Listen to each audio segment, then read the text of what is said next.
जय हिंद दोस्तों। मैं जितेंद्र कुमार आप सबों का अपने यूट्यूब चैनल एकलव्य ज्ञान वाटिका पर स्वागत करता हूं। आज हम लोग एक विशेष परिचर्चा के साथ आपके सामने उपस्थित हैं। आप याद कीजिए अपने जीवन का, अपनी किशोरावस्था का वो पल जब मन में किसी तरह की उत्तेजना या काम वासना या शरीर में आपके लिंगों में तनाव आते ही लिंग से पानी निकल जाता था। तब आप क्या सोचते थे? आप ज़रा सोचिए। जब आपके मन में कुछ सेक्सुअल बातें आती थी, जब आप अपने दोस्तों के साथ कुछ यौन संबंधी बातें किया करते थे, कुछ उत्तेजक चित्रों को देखा करते थे और उत्तेजना के वक्त आपके लिंग से पानी का 2-4 कतरा निकल जाता था, तब आपको कितनी घबराहट होती थी।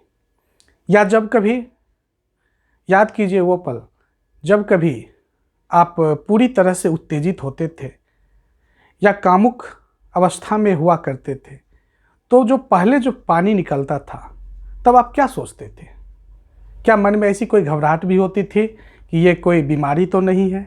क्या ऐसी बात कभी आती थी मन में कि ये कोई शुक्राणु तो बाहर नहीं निकल गया? क्या सोचते थे?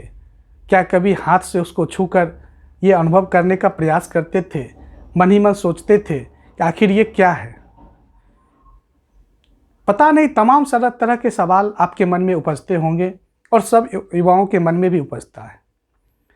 आज उन्हीं सब सवालों के ऊपर से हम पर्दा उठा रहे हैं। आज उन्हीं सब चीज़ों के बारे में अध्ययन करेंगे और यह जानने का प्रयास करेंगे कि जब शारीरिक संबंध बनाते समय या जब मन में कामोत्तेजना होती है, जब मन में काम वासना जगती है, जब मन में सेक्स की भावना जगती है, या जब लिंग में तनाव होता है, या हम किसी अश्लील फिल्मों को देखते हैं, पॉर्न मूवी को देखते हैं, या मन में किसी थिंकिंग को करते हैं, जब सेक्स के प्रति सोचते हैं, तो लिंग से जो पहला तरल पदार्थ निकलता है वो क्या होता है और उसका कार्य क्या है, वो कितना ज़रूरी होता है निकलना, और वो कहाँ से निकलता है। इन सब चीज़ों का अध्ययन करेंगे और हम पढ़ेंगे नर जनन तंत्र का ये टॉपिक। तो आप शुरू से अंत तक देखते रहिए, बहुत मज़ा आएगा। आप अपने ही शरीर के बारे में आज जान पाएंगे कि हमारे शरीर में ये प्रतिक्रिया क्या होती थी, ये कौन सा एक्टिविटी होता था और इसके कारण हमें कितनी घबराहट होती थी। बहुत सारे लोग इससे कितने ज़्यादा संकोचवश तो किसी से पूछ नहीं पाते थे, लेकिन मन ही मन बहुत ज़्यादा बेचैन रहते थे, बहुत ज़्यादा शर्म से रहते थे या बहुत ज़्यादा घबराहट में जीते थे कि आखिर ये क्या हो रहा है। शायद हम किसी असाध्य बीमारी से तो ग्रसित नहीं है, या लगता नहीं है कि पूरी यौन क्रिया संपन्न होने से पहले ही कोई सीमेन तो बाहर नहीं निकल गया। पता नहीं, ऐसे कई सवाल आपके मन में उपजते होंगे। आइए उन सब सवालों से आज हम लोग सवालों का समाधान देखते हैं कि कैसे होता है, क्यों होता है और कितना ज़रूरी होता है। तो आज हम लोग पढ़ेंगे कॉपर्स ग्लैंड के बारे में, जिसको बल्बो इरेथ्रल ग्लैंड भी कहते हैं। देखिए, इसका खोज जो है विलियम कॉपर ने किया था। ये जो ग्रंथि है पुरुष में पाया जाता है। जैसे अगर हम लोग देखें तो ये जैसे मान लिया जाए कि एक पुरुष का शरीर है, तो ये पुरुष का जो लिंग होता है, ये मान लिया पुरुष का ये क्या है, लिंग, जिसको सीसन भी कहते हैं या लिंग भी कहते हैं, इंग्लिश में इसको पेनिस कहते हैं। इसका जो बेस होता है, बेस, ये हुआ क्या, बेस, आधार। यहीं पर क्या होता है, अंदर में दो मटर का दाना देखे होंगे, पी साइज का होता है। मटर के दाने के आकार का संरचना होता है, जिसको कहते हैं कॉपर्स ग्लैंड या bulbo urethral gland. Cowper's gland, देखिए नाम कितना आसान है। हम बिहारी लोग को याद करना तो और आसान है हर चीज़ का बिहारीकरण कर देते। देखिए कॉपर्स नाम बहुत अच्छा से याद हो जाएगा। लगता है जैसे हम लोग बचपन से लिखते थे गाय पर लेख, है ना, काव पर लेख लिखते थे, तो यहाँ पर लगता है कि जैसे काव पर काव पर, गाय पर लेख लिख रहे हैं, लेकिन ये गाय काव पर नहीं है, ये वैज्ञानिक का नाम है और साइंटिस्ट का नाम है। ये जो साइंटिस्ट है विलियम कॉपर। तो चूंकि इन्होंने ही लगभग 1600 ईस्वी के आसपास देखा था, तो अध्ययन के दौरान इन्होंने कॉपर्स ग्लैंड के बारे में थोड़ा विस्तार से देखा और इसका खोज किया, तो ये अपने नाम पर ही इस ग्रंथि का नाम रखे कॉपर्स ग्लैंड। इसको बल्बो इरेथ्रल ग्लैंड भी कहते हैं, ठीक है। अब देखिए, देखे होंगे कि सीमेन, जैसे अब उत्तेजना हुआ तो यहाँ पे एक एक ड्रॉप निकलता है, लिक्विड होता है। और ये कैसा होता है, गाढ़ा होता है, चिपचिपा होता है, रंगहीन होता है। ये जो लिक्विड होता है म्यूकस एकदम गाढ़ा होता है। हम सभी टच करके देखते हैं, खास करके जब किशोरावस्था का उम्र होता है, 10 से 19 साल का जो उम्र होता है, उस उम्र में ये ज़्यादा निकलता है, धीरे धीरे इसकी मात्रा कम होती है। लेकिन उस उम्र में क्या होता है कि थोड़ा सा भी सेक्सुअल एक्साइटमेंट होने पर मन में यौन क्या कहते हैं, यौन संबंध बनाने की जो इच्छा जागृत होती है या लिंग में करापन आता है, तो क्या होता है कि सेक्सुअल एक्साइटमेंट के समय सबसे पहले ये गाढ़ा तरल पदार्थ निकलता है। ये चिपचिपा भी होता है और रंगहीन होता है। सबसे बड़ी बात है कि ये रंगहीन होता है, लगता है पानी जैसा है। तो कई बच्चे या कई युवा क्या सोचते हैं उस समय, जब भी हमें सेक्स करने की इच्छा जगती है तो पहले पेशाब निकल जाता है, ऐसा सोचते हैं, ऐसा होता है उनके मन में होता है कि शायद लगता है कि अब से जब भी लिंग में करापन आता है, सेक्स करने की चाहत होती है तो पहले पेशाब हो जाता है, उसके बाद जाकर सीमेन बाहर निकलता है। अब उन्हीं सब चीज़ों के बारे में देखते हैं। और ये क्षारीय होता है, पीएच मान जो होता है 7 से ज़्यादा होता है, अम्लीय होता है 7 से कम, और न्यूट्रल जो होता है उदासीन 7 होता है, और 7 से ज़्यादा क्षारीय होता है। ये इसका स्वभाव है। और देखिए ये एक्सोक्राइन ग्लैंड है, बाह्य स्रावी ग्रंथि। तो तरह एक होता है अंतःस्रावी जिसको इंडोक्राइन ग्लैंड कहते हैं, एक होता है एक्सोक्राइन जिसको बाह्य स्रावी ग्रंथि कहते हैं। तो ये बाह्य स्रावी ग्रंथि का उदाहरण है। तो जैसा कि हमने बताया कि ये कहाँ होता है, बेस ऑफ पेनिस, ये जो पेनिस का जो बेस है वहाँ पर होगा, और ये पेरिनियल पाउच में अवस्थित होता है। इसकी संख्या 2 है। ठीक है, यहाँ तक स्पष्ट है बात। अब देखिए ये करता क्या है, बात समझने की जरूरत है कि ये करता क्या है। आखिर ये कॉपर्स ग्लैंड, नाम तो याद हो गया ना, गाय पर लेख कॉपर है ना, कॉपर लेख, तो कॉपर्स ग्लैंड। अब ये करता क्या है, अब देखिए ये करता क्या है कि जैसे अब देखिए यहाँ पर क्या है, यहाँ पर टेस्टिस है, टेस्टिस से तो ऐसे करके गया था, तो टेस्टिस से निकला कौन, स्पर्म, टेस्टिस से स्पर्म निकला। तो ये स्पर्म है, स्पर्म में फिर क्या सेमाइनल वेस्किल का जो शुक्राशय है, हम लोग पिछले वीडियो में देखे थे सेमाइनल वेस्किल, उसका कुछ लिक्विड मिला, और वो लिक्विड उसमें फ्रुक्टोस भी था, वो लिक्विड मिला, फिर जाकर प्रोस्टेट ग्लैंड का मिला। अब ये सब लिक्विड मिलते मिलते क्या वो सीमेन कहलाएगा। स्पर्म प्लस ये जो ग्लैंड सब का जो फ्लूइड है, ये सब मिलके क्या कहलाएगा, सीमेन। इसको कहते हैं शुक्राणु। और जो सीमेन का मतलब हुआ कि स्पर्म प्लस जो ये तरल पदार्थ है दोनों मिल जाएगा, तो इसको वीर्य कहेंगे। अब देखिए ये क्या करता है कि इसके अंदर तो पाइप है, एक पतली सी नली है जिसको करमूत्र बाहर निकलता है ना। चलिए इसको हम थोड़ा सा दूसरा कलर से बना देते हैं ताकि समझने में ज़्यादा सहूलियत हो। इसके अंदर क्या है, एक पतली सी पाइप। अब इस पाइप होकर ही क्या होगा कि पेशाब भी बाहर निकलता है। अब देखिए पेशाब जब बाहर निकलता है, हम लोग जब यूरिन डिस्चार्ज करते हैं, तो क्या टोटल मूत्र बाहर एक साथ निकल जाता है, नहीं, कुछ अंश जो है इस पाइप में लगा हुआ ही रहेगा। जैसे सोचिए कि आप नल से पाइप द्वारा खेत को पटवन करते हैं, खेत पटाते हैं या फुलवारी में पानी देते हैं, कहीं भी देते हैं, तो क्या पाइप से टोटल पानी निकल जाता है कि कुछ पानी का अंश पाइप में के अंदर की सतह पे चिपका हुआ रहेगा, स्वाभाविक सी बात से चिपका रहेगा वहाँ पर। उसी ढंग से यहाँ पर भी क्या होगा कि कुछ जो है मूत्र का अंश यहाँ पे चिपका हुआ रहेगा, है ना।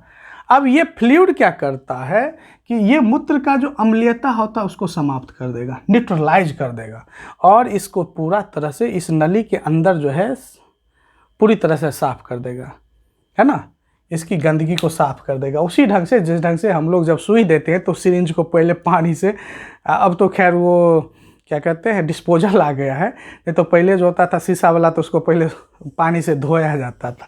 उसी ढंग से क्या किया, ये पूरा यूरिन को साफ कर दिया, अंदर का एक भी कतरा रहने नहीं दिया। ये लिक्विड जो गाढ़ा चिपचिपा रंगहीन नमकीन क्षारीय है। दूसरा बात है कि जो पेशाब का जो अम्लीयता था उसको भी समाप्त कर दिया। जब अम्लीयता को समाप्त कर दिया तो ये रास्ता पूरा नीट एंड क्लीन हो गया। अब नीट एंड क्लीन हो गया तब इधर से जो स्पर्म निकलेगा, स्पर्म जो जाएगा उसको किसी भी प्रकार की क्षति नहीं होगी। तो पहला नंबर हुआ कि एसिडिटी को खत्म किया। दूसरा है कि अगर इसके अंदर पेशाब रहता तो क्या होता, खुजलाहट होता, क्योंकि एसिड की मात्रा अगर ज़्यादा देर तक वहाँ रहेगी तो खुजली होगा, एसिड तो नोचेगा ना, अम्ल तो अपना प्रभाव दिखाएगा, तो उस खुजलाहट को भी ख़त्म करता है। इस यूरिनरी ट्रैक्ट के अंदर, जिसको रेथरा भी कहते हैं, जनन मार्ग के अंदर जो खुजलाहट होता है उसको भी ख़त्म करता है। उसके अलावा ये स्पर्म को जाने के लिए अनुकूल मार्ग देता है, एकदम पॉजिटिव इन्वायरमेंट क्रिएट करता है, एक अच्छा सुंदर सा वातावरण देता है ताकि स्पर्म आराम से जा सके, किसी प्रकार का कोई दिक्कत नहीं हो। इसके अलावा क्या होता है कि ये तरल पदार्थ में चूँकि गाढ़ा चिपचिपा पदार्थ निकालता है, तो गाढ़ा चिपचिपा पदार्थ निकालता है तो पेनिस क्या होगा कि अब योनि के अंदर प्रवेश करेगा, वेजाइना के अंदर प्रवेश करेगा। तो वेजाइना के अंदर जब प्रवेश करेगा तो जब शारीरिक क्रिया होती है तो उसमें क्या होता है, पेनिस आगे की ओर फिर पीछे की ओर, फिर आगे की ओर फिर पीछे की ओर, ये क्रिया दोहराता है। इसी को कहते हैं अपवर्ड एंड डाउनवर्ड मोशन, मतलब फॉरवर्ड बैकवर्ड मोशन होता है। एक बार पेनिस वेजाइना के अंदर घुसेगा, फिर बाहर निकलेगा, फिर अंदर घुसेगा, फिर बाहर निकलेगा, ये क्रिया बार बार दोहराती है। तो उस समय घर्षण से वेजाइना का वाल, वेजाइना का जो भीतरी दीवार है वो छिला नहीं जाए, उसमें किसी प्रकार की इंजरी नहीं आए, किसी वेजाइना का जो अंदर का जो योनि का जो अंदर का दीवार है उसमें किसी प्रकार की कोई क्षतिग्रस्त नहीं हो, तो वहाँ पर क्या करता है, फ्रिक्शनलेस जगह बनाता है। और उसके कारण क्या होता है, इस म्यूकस पर पेनिस आराम से फिसलता है। जैसे अगर मान लीजिए रुखरा सतह है, रुखरा सतह पे हाथ को ले जाएंगे तो क्या होगा, ये फ्रिक्शन लगेगा, घर्षण लगेगा, और ये क्या होगा कि मोशन का विरोध करेगा। लेकिन जब यहाँ पे अगर मान लिया जाए कि कोई चिपचिपा पदार्थ लगाते, उसके बाद उंगली को हम फिसलाएंगे तो क्या होगा, फिसलाने से आराम से मूवमेंट होगा, आराम से ये गति करेगा। आराम से गति करने से क्या होगा कि जो पेनिस का जो आगे का भाग है, जिसको ग्लैंस पेनिस कहते हैं, उसमें किसी प्रकार का इंजरी नहीं आएगा। साथ ही साथ वेजाइना का जो अंदर का दीवार है उसमें भी किसी भी प्रकार का कोई भी क्षति नहीं होगा। और इस तरह से क्या होता है कि पेनिस आराम से वेजाइना के अंदर तेजी से गति करता है, आराम से एक लय के साथ गति करता है, और उससे क्या होता है, एक आनंद की अनुभूति होती है, एक चरमोत्कर्ष की अनुभूति होती है, एक सुखद अनुभूति होती है। और इस आनंददायक गति प्रदान करने के लिए और तेज़ी से पेनिस को मूव करने के लिए, फ्रिक्शनलेस सतह बनाने के लिए, घर्षण रहित सतह बनाने में इस ग्लैंड का जो ये प्री सेमाइनल फ्लूइड है उसकी महत्वपूर्ण भूमिका है। तो प्री का मतलब ही होता है पहले, और सेमाइनल मतलब जो फ्लूइड अंदर से आ रहा है उसके पहले। बात समझ में आई? मतलब है कि स्पर्म के आने से पहले कुछ लिक्विड बाहर निकला है, उसी को कहते हैं प्री सेमाइनल फ्लूइड। अब देखिए ये क्या है कि ये होमोलोगस होता है, फीमेल में भी इस तरह का होता है, जिसको बार्थोलियन ग्लैंड कहते हैं। बार्थोलियन ग्लैंड से भी इस तरह का फ्लूइड निकलता है। तो बार्थोलियन ग्लैंड का ये होमोलोगस ऑर्गन है, जिसको समजात अंग भी कहते हैं। ठीक है, तो परीक्षा में देखिए, परीक्षा की दृष्टि से अगर देखिए तो क्वेश्चन कहाँ से पूछता है, इसको देखिए। पहला क्वेश्चन तो यही बनेगा कि कॉपर्स ग्लैंड का दूसरा नाम क्या है, तो ये हो जाएगा कॉपर्स ग्लैंड या बल्बोइरेथ्रल ग्लैंड। दूसरा कहेगा कि इसकी संख्या कितनी है, तो 2। इसका खोज कौन किया, तो विलियम कॉपर्स। उसके बाद पूछता है कि इसका जो फ्लूइड निकलता है उसका पीएच मान कैसा होता है या स्वभाव कैसा है, क्षारीय और पीएच मान 7 से ज़्यादा। उसके बाद पूछेगा कि ये इसका होमोलोगस ऑर्गन कौन है, तो बार्थोलियन ग्लैंड जो फीमेल में पाया जाता है। उसके बाद पूछेगा कि ये क्या करता है। अगर मान लिया 2 अंक का क्वेश्चन पूछ दे तो वो पूछेगा कि कॉपर्स ग्लैंड का कार्यों का वर्णन करें या कॉपर्स ग्लैंड का सचित्र वर्णन करें। अगर कंपटीशन के एग्जाम में पूछे या बोर्ड का ही ऑब्जेक्टिव एग्जाम होता है तो इसमें 4-5 ऑब्जेक्टिव पूछा जाता है। तो आई होप आप अगर इसको पूरी तरह से समझ गए तो समझ में आ गया होगा कि क्या होता है। तो अब समझ में आ गई कि जो बचपन में या जो कोई सरलावस्था के समय में जो आपके मन में ख्याल उपजता था कि पेनिस में करापन आते के साथ ही जो लिक्विड बाहर निकलता वो कौन सा है, तो वो आपका कुछ नहीं है बल्कि वो कॉपर्स ग्लैंड का ही तरल पदार्थ है। ये बल्बोइरेथ्रल ग्लैंड जिसको कहते हैं, उसी का जो तरल पदार्थ है वो निकलता है, जो गाढ़ा चिपचिपा होता है। और यह क्या करता है कि यूरिनरी ट्रैक्ट के अंदर एसिडिटी है उसको खत्म करता है। सोचिए अगर इस ग्लैंड से तरल पदार्थ नहीं निकले तो क्या होगा, जरा सोचिए। अगर इस ग्लैंड से तरल पदार्थ नहीं निकले तो क्या होगा। हो सकता है कि यहाँ पे जो अम्लीयता है वो शुक्राणु को खत्म कर सकता है, उस शुक्राणु को डैमेज कर सकता है। क्योंकि इस मार्ग में तो पेशाब का 1-2 कतरा भी तो फंसा होगा ना, क्योंकि पेशाब तो निकला है, मूत्र तो निकला है, तो यूरिन तो कुछ ना कुछ इस अंदर का भाग में चिपका होगा। तो क्या होगा, उससे जब एसिड की मात्रा से जब ये स्पर्म का जब कांटेक्ट होगा तो क्या होगा, स्पर्म डैमेज भी हो सकता है, तो उस डैमेज को बचाता है। दूसरा है कि जितना आसानी से हम लोग अभी शारीरिक संबंध बना पाते हैं, जितना आसानी से वेजाइना के अंदर पेनिस को आराम से गति दे पाते हैं, वो गति देने में दिक्कत होगी। और जो चरमोत्कर्ष का अनुभव करते हैं, जो आनंद का क्षण का अनुभव करते हैं, जो आराम से पेनिस मूव करता है, उसमें भी कमी आएगी। हो सकता है वेजाइना की दीवार या पेनिस का जो ग्लांस पेनिस है उसमें भी इंजरी हो। तो इन सब चीज़ों को बचाता है। तो अब समझ में आ गया कि ये कितना इम्पोर्टेंट है और क्यों ज़रूरी है। और मन में जो बहुत दिनों से दुविधा होगी, आज आई होप आप इस वीडियो देखने के बाद वो दुविधा भी आज ख़त्म हो जाएगी और हो भी गई होगी। तो आप इसको नोट कर लें और एक एक चीज़ को बढ़िया से समझने का प्रयास करें। Thank you, all the best. आपने शुरू से अंत तक वीडियो को देखा। इसी तरह का वीडियो हम लाते रहेंगे और एक एक करके ये जो जनन चैप्टर है उसका एक एक करके वीडियो आपको पार्ट वाइज देते रहेंगे, ताकि आपका कंसेप्ट पूरी तरह से बिल्डअप हो और आराम से पूरा कंसेप्ट समझ में आए। Thank you, all the best.